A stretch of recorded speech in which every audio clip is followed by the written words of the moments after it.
but it's so one of the best features of the car is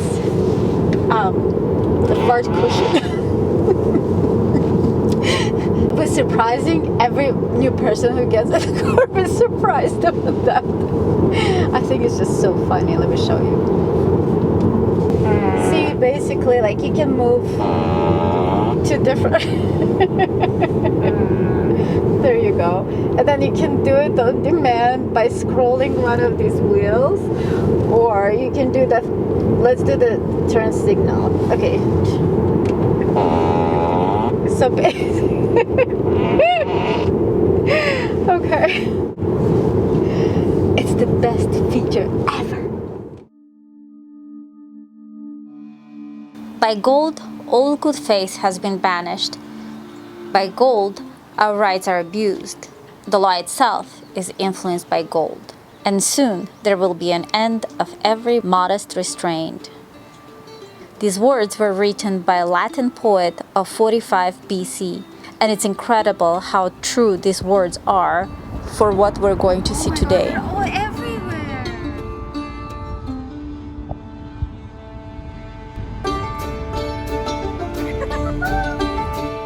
So in northeastern part of California, about 13 miles beautiful and sometimes dusty road of Highway 395, there's a historical jewel that not too many people know about. Good morning, my friends, from Bodie, California, a true ghost town and once a glorious mining town. Today, lucky us, it is a California state park, but people were living here as late as 1940s. So in late 1850s, the mining started declining in western slopes of Sierra Nevada. So some people started crossing over to eastern slope, and a guy named Bodie discovered gold in this area, and of course he set up a mill. I believe that he started in 1859, and the town just grew so fast. Within 20 years, they grew from 20 people to 10,000. And sadly, within the very first winter, from a huge snowstorm, Bodie ended up dying, and he ended up not living in a town that was named after him. And when we were driving here, it is right now late June, and it's still 48 degrees, and it's like 10 a.m. So I can imagine their winter can be very brutal, and it is very high altitude. The town of Bodie bustled with people from every country in the world. Families and miners and store owners and gunfighters, prostitutes, robbers, you name it. At the time, there were 65 saloons in town, gambling halls and opium dens. There was an entertainment outlet for everyone. So I understand that life in pursuit of gold must have been really tough. And that's probably why all these people needed that outlet. They needed their guns and alcohol. At the same time, of course, the crime was huge. They are saying that even every morning when people would have breakfast, they would have, there was a saying that, have we had a man for breakfast? Meaning, did anyone get killed at night, overnight? And in Bodie, they have at least 200 burial sites that are still visible, and it must have been brutal way of life.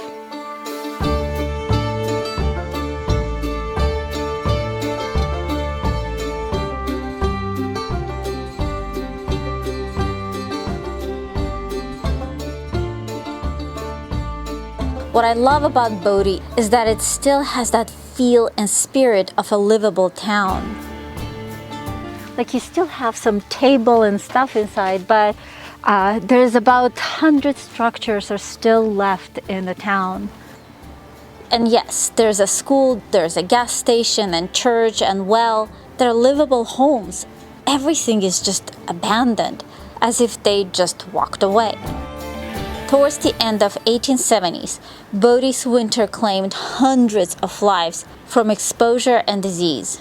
Failing mines also took additional lives, so Bodie started to decline, smaller mining companies went bankrupt, and people began to leave for a better life. The population dropped from 20,000 to just 3,000.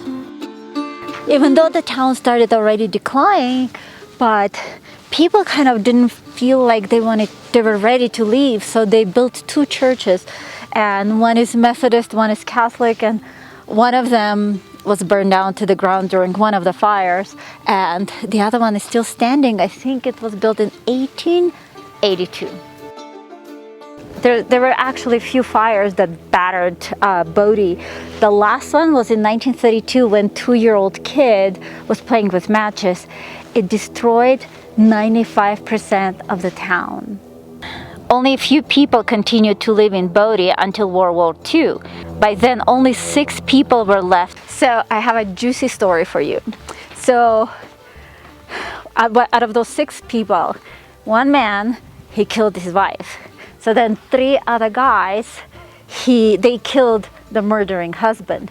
Then these 3 guys were getting a ghost visits of the murdering husband that they killed, shaking his fists, and then eventually those 3 people died of untimely death and of strange diseases.